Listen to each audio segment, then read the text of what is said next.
우리는 인생을 살아가면서 많은 질문들을 갖게 되는 것 같습니다. 연세대 명예교수이신 김형석 교수님이 103세의 나이에 인생 문답이라는 책을 작년에 이제 저술을 하셨는데요. 이 책은 이제 20세에서 60세 100명의 사람들에게 공통 질문을 받아서 공통된 질문 31개를 가지고 그것에 대해서 이제 답을 하는 형식으로 쓰여진 책입니다. 그러니 이제 나이를 불문하고 인생을 살아가면서 갖게 되는 공통된 질문들을 다루었다는 것이죠. 저희가 인생을 살아가면서 갖는 질문들이 무언가 심오한 것들도 있지만 사실 가벼운 것들이 더 많은 것 같습니다. 이 책도 사실 그런 것 같아요. 죽음은 어떤 의미인가? 인생은 어떤 의미인가? 이런 심오한 질문도 있지만요. 어떻게 보면 조금 더 가볍고 일상에서 나올 수 있는 질문들이 더 많더라고요. 그 질문들이 너무 시시콜콜해서 사실 오히려 더 공감이 되고 그리고 더 열린 마음으로 읽게 되는 책인 것 같습니다. 그래서 가벼운 질문들을요 잠깐 소개해 드리고 싶은데요. 어떤 질문들이 있냐면요. 일은 왜 하는 걸까요? 정말 궁금하죠? 돈은 얼만큼 가져야 행복할까요? 자녀 교육은 어떻게 해야 하나요?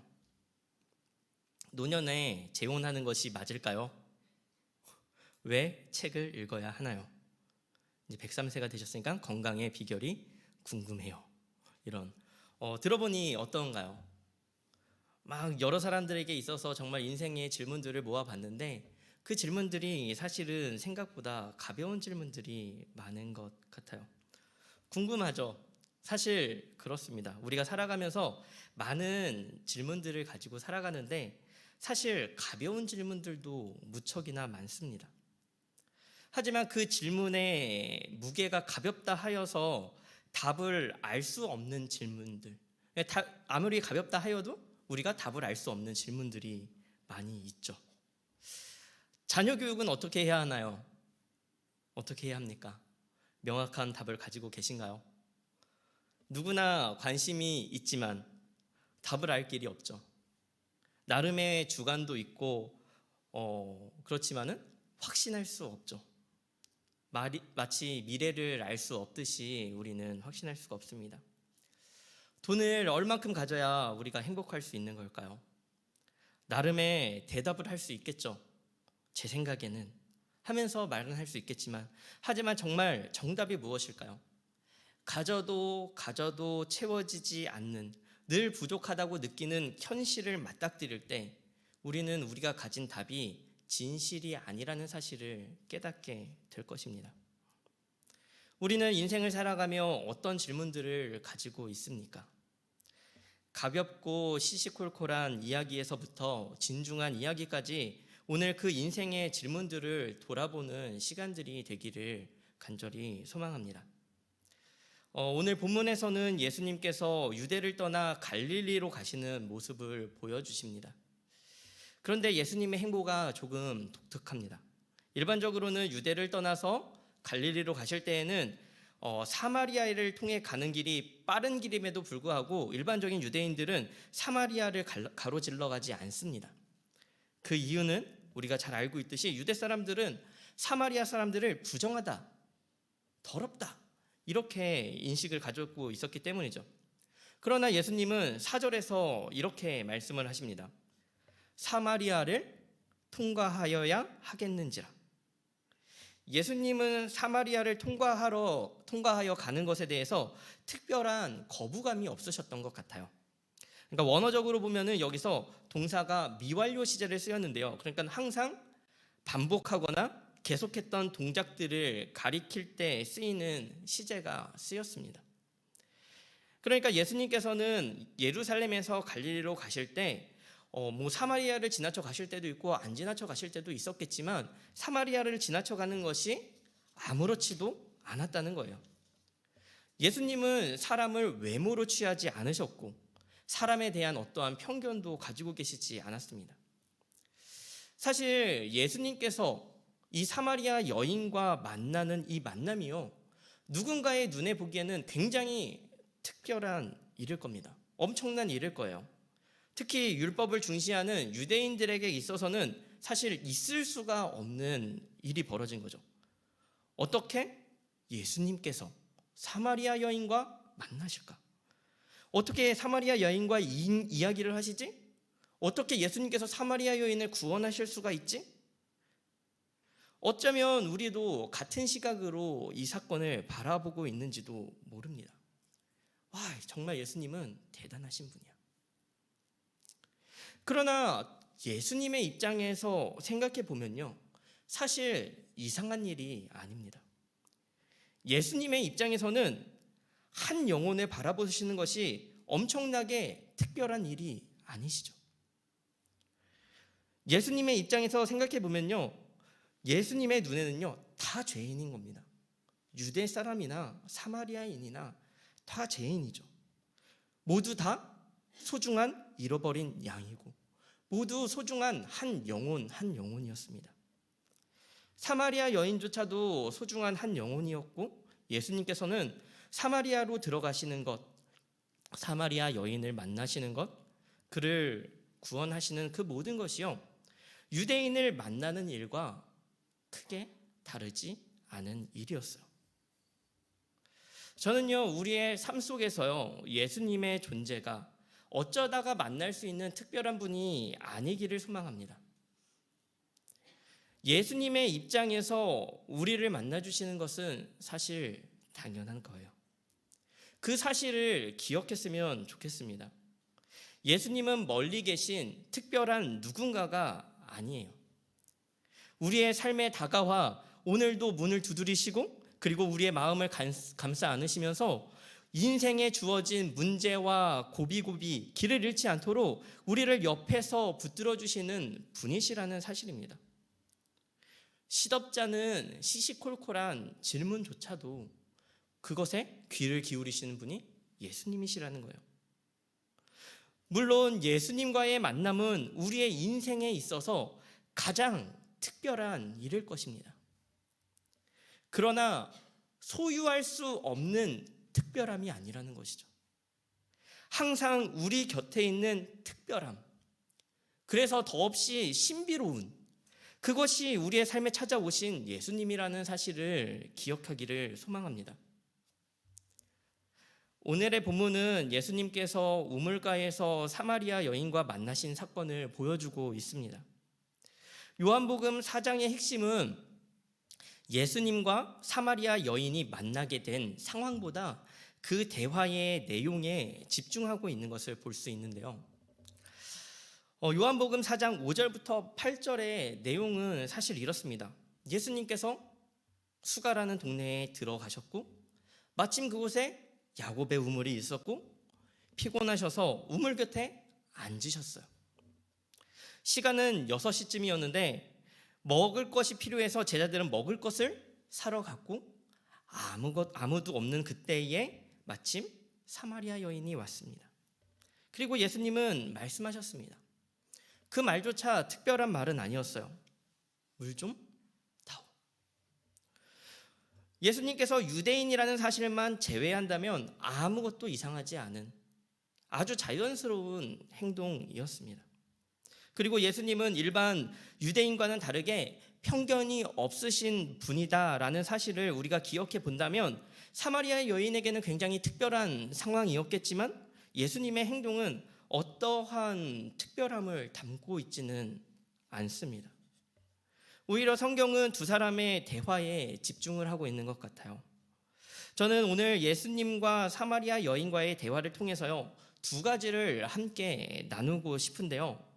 첫 번째는요, 예수님은 시시콜콜한 질문조차 지나치지 않으신다라는 것입니다. 예수님은 7절에서 이렇게 말씀을 하셨어요. 사마리아 여자 한 사람이 물을 기르러 왔음에 예수께서 물을 좀 달라 하시니. 예수님이 물을 달라고 하셨습니다. 그런데 여기부터 사마리아 여인의 독특한 모습이 드러나기 시작합니다. 보통 이렇게 물을 달라고 하면 물을 주겠습니다. 싫습니다. 이렇게 말을 하면 될 것인데 9절은 이렇게 이야기를 합니다. 사마리아 여자가 이르되 당신은 유대인으로서 어찌하여 사마리아 여자인 나에게 물을 달라 하나이까 하니 이는 유대인이 사마리아인과 상종하지 아니함이러라. 사마리아 여인의 대답은요, 조금 불만이 가득 차 보입니다. 마치 요즘 중이들을 보는 것 같아요. 아, 왜요? 아, 내가 왜? 이렇게 너 나 싫어하잖아. 이런 대화랑 비슷하다고 생각이 들어요. 저는 이 대답을 하는 사마리아 여인의 모습을 보면서요, 이 여인은 인생의 질문이 많은 여인이었다라는 생각이 듭니다. 예수님의 말씀에 계속 질문을 이어갑니다. 사마리아 여인의 질문 중 하나는 이거였을 겁니다. 도대체 왜 사람은 물을 먹고 살아야 하는가? 정말 궁금했을 것 같아요. 물을 뜨르고 나오는 것이 지긋지긋한 여인이었어요. 성경은 사마리아 여인이 6시에 물을 뜨러 나왔다라고 기록하고 있는데, 전통적으로 이 6시는 유대인의 시간에 따라 해석을 하면 12시 정오라고 합니다. 이 더운 시간에 물을 기르러 나온 이유는 다른 사람들이 자신을 죄인 취급하고 싫어해서 사람들과 마주치지 않기 위해서 이 시간에 나왔다고 하는 것이 이제 전통적인 해석이에요. 그러니까 물을 뜨러 나오는 것도 사람들을 마주치는 것도 싫은 이 여자가 가장 더울 때 나와서 물을 길어야만 했던 거죠. 얼마나 귀찮았을까요? 더운 날, 가장 더운 날씨에 물을 길러야 하니 나올 때마다 생각했겠죠. 내가 이렇게까지 살아야 하나? 내가 이렇게까지 물을 먹어야 하나? 도대체 왜 하나님은 물을 먹게 만드셨을까? 별별 질문들이 다 생겼을 것 같아요. 도대체 왜 물이 없이는 하루도 살아갈 수가 없는 것일까? 라는 질문이요, 이 여인의 마음속에 있었는지도 모르겠습니다. 제가 대학교 시절에 자취를 했던 적이 있는데요, 남자가 자취를 하면 밥을 그다지 잘 해먹지 않습니다. 집에서 먹는 것은 딱 3종류인데요, 김치찌개, 김치볶음밥, 김치와 함께한 라면, 이렇게 3가지였습니다. 그 당시에 진짜 너무나도 사실 좀 궁금하더라고요. 하나님은 도대체 왜 하루에 3번이나 밥을 먹게 하셨을까? 밥을 챙겨 먹는 게 너무 귀찮으니까 이런 생각이 저절로 들더라고요. 이런 말을 하면요, 마른 데에는 다 이유가 있어 라고 이야기를 합니다. 근데 지금 몸을 보시면 아시겠지만 이러한 질문들이 끊이자마자 바로 이렇게 살이 오르기 시작했습니다. 우리가 살아가면서 갖게 되는 정말 시시콜콜한 질문들이 있습니다. 사마리아 여인은요, 그 누구보다 질문이 많았던 사람이었습니다. 예수님을 향해 왜 나에게 물을 달라고 하나요? 내 물 한 잔 떠먹는 것도 귀찮은 인생인데, 다른 사람의 물을, 그것도 나를 죄인 취급하는 유대인의 물을 도대체 내가 왜 떠줘야 하는 것인가요? 그러면서 또 사람은 왜 물을 먹어야만 살아갈 수 있는 존재인가?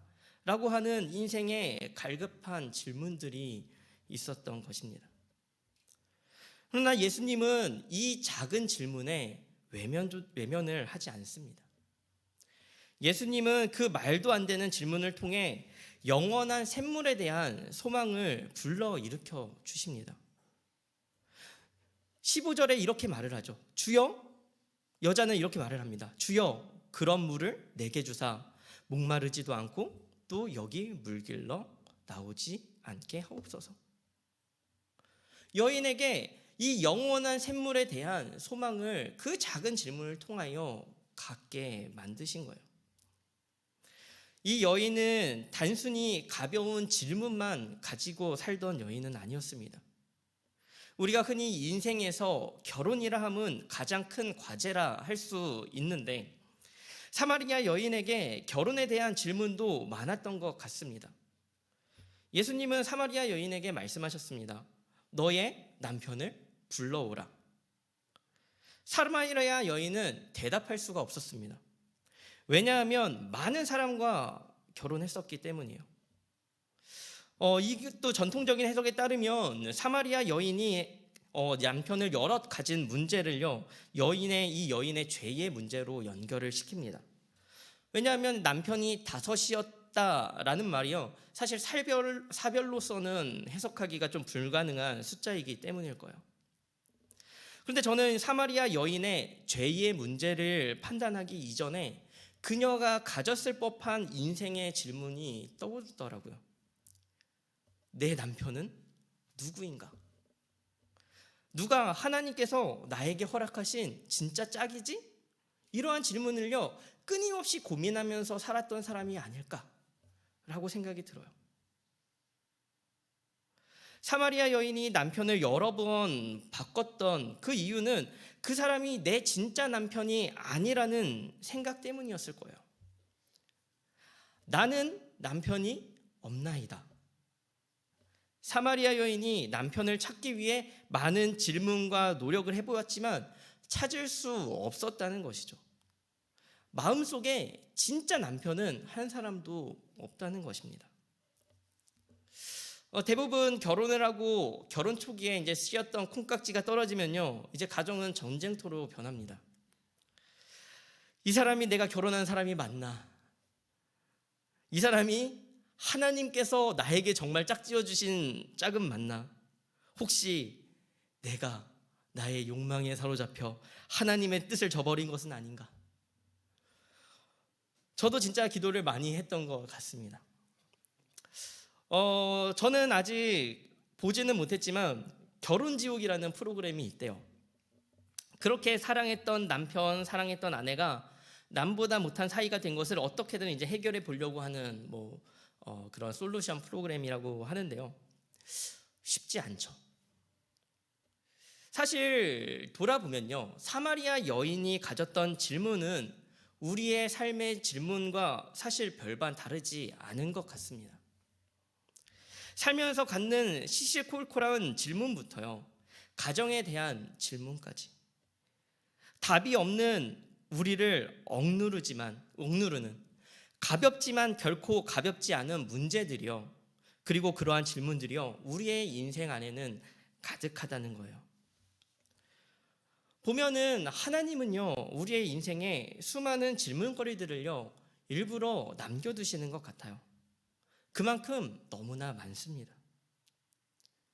그런데 그 질문들 속에서요, 이 사마리아 여인의 사건을 보면요, 확신이 생기는 것 같습니다. 이런 질문들을 통해요, 예수님은 우리를 어디론가 이끌어가고 계시다라는 그 인도하심을요, 볼 수가 있는 것 같아요. 문제가 있다면 우리는 이러한 것들을 생각하지 않으려 한다는 것입니다. 문제가 있다면 우리가 이러한 문제들을요, 예수님께 가지고 나가려 하지 않는다는 거예요. 너무 싱거운 문제라서. 시시콜콜한 문제들까지 왜 예수님 앞으로 들고 나아가야 하는 것일까? 그것이 제가 두 번째로 나누고 싶은 것인데요. 예수님과 사마리아 여인의 대화를 통해서 발견할 수 있는 두 번째는요, 인생의 질문이 점점 깊어져 간다라는 것입니다. 예수님과 사마리아 여인의 대화를 통해 발견할 수 있는 이 두 번째는 인생의 질문이 점점 깊어져 간다는 것인데요. 사마리아 여인의 질문이 예수님과의 대화를 통해서요, 이 질문의 주제가 점점점 깊어져 가는 것을 볼 수가 있어요. 단순한 생활의 염려에서요, 가정의 문제에서 영적인 문제로요, 이어져 갑니다. 질문의 주체자조차도요, 변화가 됩니다. 사실 처음에 대화의 주도권은 예수님에게 있었습니다. 예수님께서 툭 던지시죠. 물을 달라. 너의 남편이 어디 있느냐? 그렇지만요, 마지막 영적인 질문에 대해서는요, 사마리아 여인이요, 먼저 예수님께 말을 거는 겁니다. 20절은 이렇게 말씀해요. 우리 조상들은 이 산에서 예배하였는데 당신들의 말은 예배할 곳이 예루살렘에 있다 하더이다.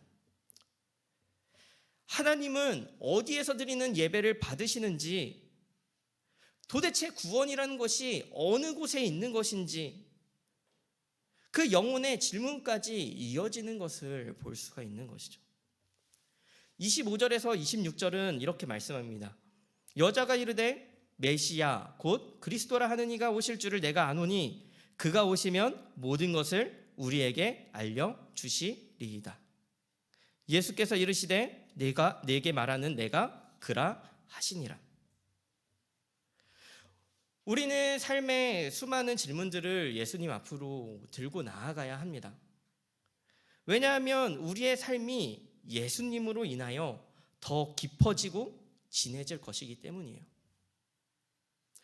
우리의 삶에는 정말 많은 문제들이 있습니다.